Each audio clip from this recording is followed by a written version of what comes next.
This can absolutely change everything for the Yankees. It could change everything for the Yankees. Now, a couple weeks back, well, really for quite some time, the Yankees weren't playing good baseball.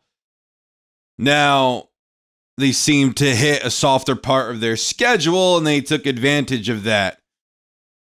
The biggest test for them was going to be playing Houston, Toronto, Detroit, and Boston.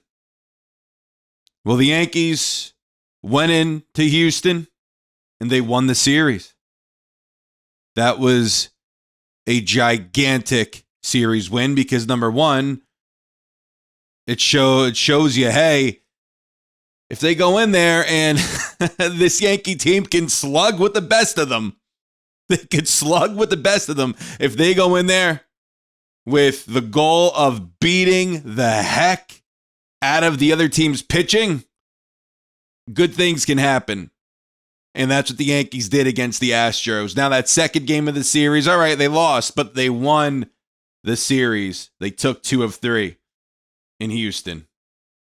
Before we get into the rest of the video, do me a favor. If you love the Yankees and you're not subscribed, be sure to subscribe. We're on the road here to 23,000 subscribers.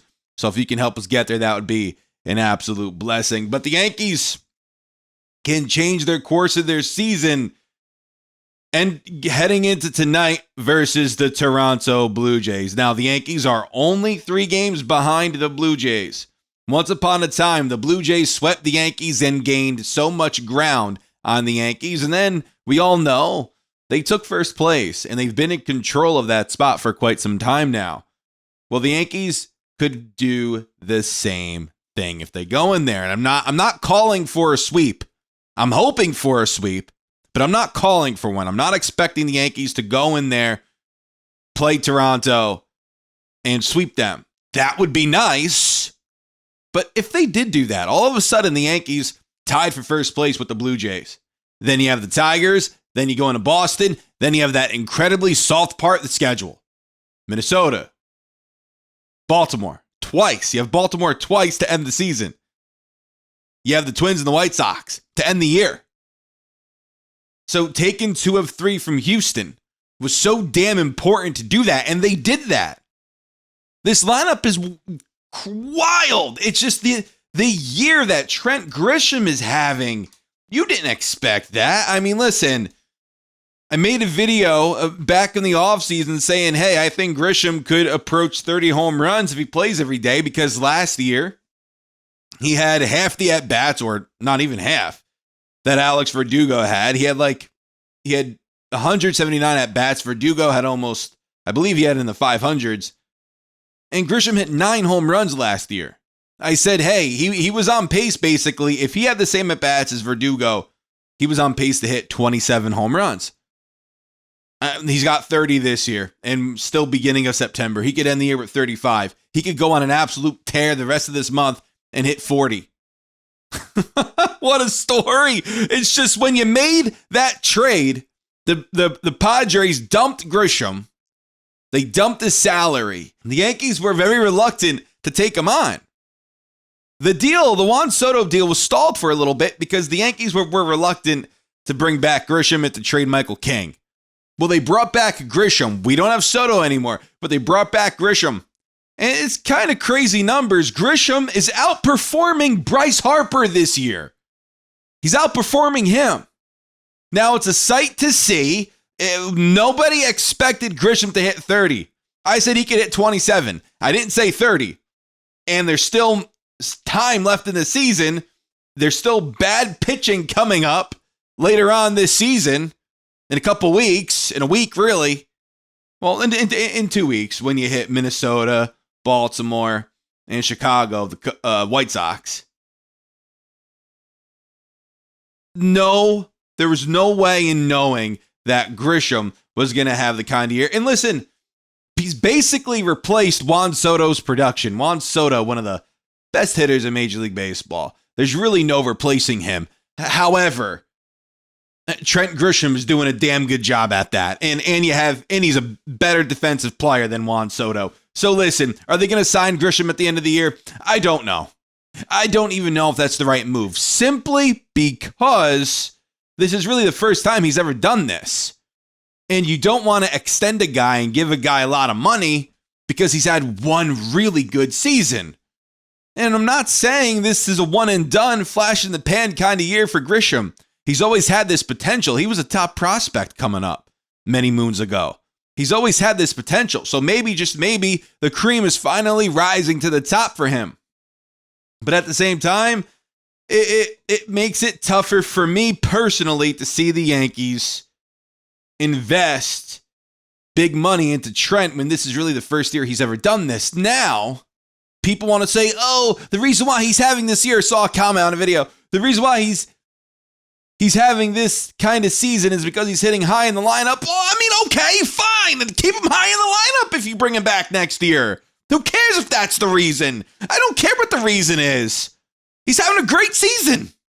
He's having an absolutely great season. I don't care what the reason is. Unless he's cheating, which I hope he's not cheating. I saw another take about, hey, this could be, he could be next year's Jerickson profile, get a nice contract and then bam, get tagged. I hope he's not. I mean, Grisham, man, he just looks like an everyday's, he looks like a man's man. He looks like a man's man, Listen, I mean, he's having a tremendous season. Love it. The Yankees, not only did we need that, but it's nice to see that going into year 2, after they made that Juan Soto trade, that at least one of the pieces are still here and they're producing like they're producing it in Grisham. It's just amazing. It's a sight to see. So we'll see, but Grisham came up big in the series for us in Houston, and I think he's going to come up big for us playing Toronto and for the rest of the season. And the Yankees could not have expected that going into 2025. That's a nice gift. However, the New York Yankees, they go in there. Let's just say, I'm going to be realistic. Take 2 of 3 from Toronto. Go in there, take 2 of 3 from Detroit. Take 2 of 3 from Boston. It puts you in a great spot to be 2 games, maybe a game back. Maybe you're tied or you overcome the Blue Jays and you take over first place. If you sweep them, I mean, there's a great chance of that happening. And this is the most important baseball that they're going to play this season. The most important baseball. So don't tell me, oh, Joe, I don't see the Yankees sweeping Toronto. I mean, listen, I'm not saying they're going to, but I'm saying that if they do it, it changes the entire course of the rest of the season. It does. It's just because now you have all this momentum. And listen, the bats, what they're proving, yet if the Yankees aren't hitting, if they're not scoring 8 runs in a game, maybe they don't win. But at the same time, if you do that, if you score 8 runs, and this is where Aaron Judge isn't even hot. Aaron Judge hasn't taken off yet. Now imagine Aaron Judge bounces back, takes off, ends the year really strong with 50, 55 home runs. I know that would take a lot for him to do, but he could do it. We've seen him do it a 1,000 times before. This guy, I honestly think people bashing him is just it's a little silly for me, just a little silly. The Yankees could absolutely change the course of the season, put the momentum on their side by continuing to play winning baseball. And right now, that's what they're doing. Now we're heading into New York, facing the Toronto Blue Jays at home. We could sweep them. I'm not saying we will, I'm just saying it could happen. So listen. Let me know what you guys think down in the comments. Thank you guys so much for watching. This is Joe, and until next time, signing out.